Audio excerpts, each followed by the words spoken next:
Hey everyone, this is a public service announcement. It is an analysis of the new Sea Eagle EZLite 10 on intercoastal waterways, with and without the incredible little bixpy motor, which plugs into the skeg mount. Super easy to take on and off. So I have been testing this EZLite 10 for the past 2 days.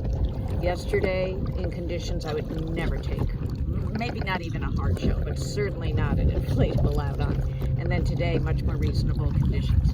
So yesterday, the winds were literally 15 to 20 miles an hour headwind, and I had to go against the current because I wasn't going to be able to stay out long enough for the tide to turn. So I was going against the current in 15 to 20 mile an hour headwinds. And to the EZLite's credit, because that is certainly not the best conditions for an inflatable boat. Maybe for any boat, I would normally not kayak in those conditions, but I'm here and I came to test the kayak. Beautiful day, but just really strong headwinds, really strong current. And I was able to kayak about 1 mile an hour. Sometimes though, when there would be the gust, which I don't know, they had 25 miles an hour, I would just be 0 miles an hour. With the bixpy motor, I could go 1 to 2 miles an hour, and I would not have been able to go up against the wind and the current really for very long at all, and at times not at all without the bixpy electric motor. But the kayak performed, I think, pretty well for an inflatable against that kind of wind and that kind of current. Today I've been out for the past almost 2.5 hours, and with and without the motor again. Today the winds are about 10 miles an hour, and I didn't have to do both. I'm right now I'm going against 10 mile an hour winds with the current, and I'm going 3.4 miles an hour. I have the bixpy motor on at 1, and if I turn it off, which by the way, so easy. So I just turned off the motor. You probably didn't even notice the sound. It's a very quiet motor, and I'm going 2.8 miles an hour in an inflatable kayak against a 10 mile an hour wind. That's pretty impressive. But I do have to work harder with the motor in rather than the skeg in, because the motor is of course bigger and hangs down further, just more drag. But so it's I'm super thrilled about this boat in intercoastal waterway. Now, warning to the wise, or to the dumb, whatever. Sea Eagle did send me a grass shield for the motor, but I think you have to take the motor apart to put that grass shield on. I'm going to have to call Bixby about that.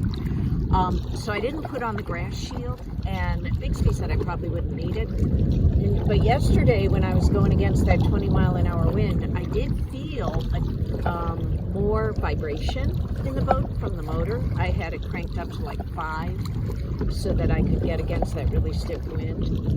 And there was a different pitch to the motor. And when I got back and was putting away the boat and looking at the motor, there was a strand of reed wrapped around the motor. It was working, but I'm sure it was working harder than it was supposed to. So I am thinking I am going to put the grass shield on just in case. Now, I've been out, like I said, 2.5 hours today. Had the motor going pretty much the whole time, and at like 1, and not a problem at all. I haven't noticed any difference in the motor performance or sound or anything. So no grass today. So I don't know if that was just a weird fluke, but it does render the motor, you shouldn't use it if it's got grass wrapped around it. You have to remove that. And when I am on the intercoastal waterways, the entire shoreline, at least in this river, is lined with oyster beds. So I would have to pull it out up on a dock or go back to my launch site in order to clean the motor off. And so if you're dependent on the motor, which I was yesterday, that would be a problem. So knowing that, I am probably going to install the grass shield for the probably unlikely chance that that it would get grass wrapped around it. Let's see, what else do you need to know? I tied it up to a dock to get out and stretch my sciatic leg, and got out. No problem whatsoever. There's so many places to tie this boat. I tied it to the side strap, and I can paddleboard on this boat. I've done it many times for quite a long time, so it's very, very sturdy, very stable. My analysis is that this boat is really good for intercoastal waterway. Avoid oyster beds, but that's actually usually pretty easy to do. They're usually all along the shore, and usually if they're in the middle of a river or whatever, they are usually marked by a buoy. So avoid oyster beds, and I think the bixpy motor is a really good addition for emergencies. And another discovery that I made was, which was more difficult. I had to discern that, figure that out. Going against the current, the tide, because the tide was in a different direction today than the wind. Which was harder, going against the current or going against a 10-mile-an-hour wind? And a 10-mile-an-hour wind is pretty stiff, with up to 15-mile-an-hour gusts today. So what I discovered, beyond a shadow of a doubt, going against the current, at least on this tidal river, Folly River, going against the current was much harder than going against a 10-mile-an-hour wind with 15-mile-an-hour gusts. I can go, like I said, right now I'm still going. There was just a big gust and I was still going 2.4 miles an hour, but this is with the current.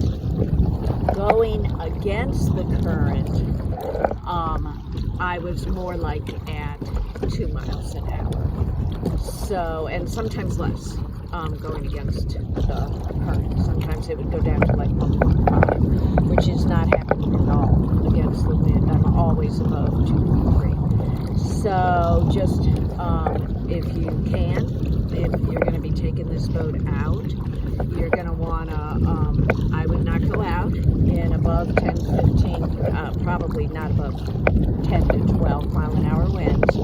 And I would always try to plan going against the current on your way out and the current on your way back, or planning to go both ways with the current and plan, to just hit the turnaround at the current time possible. So love the boat. It is super easy to set up, super comfortable, so many places to attach so many things.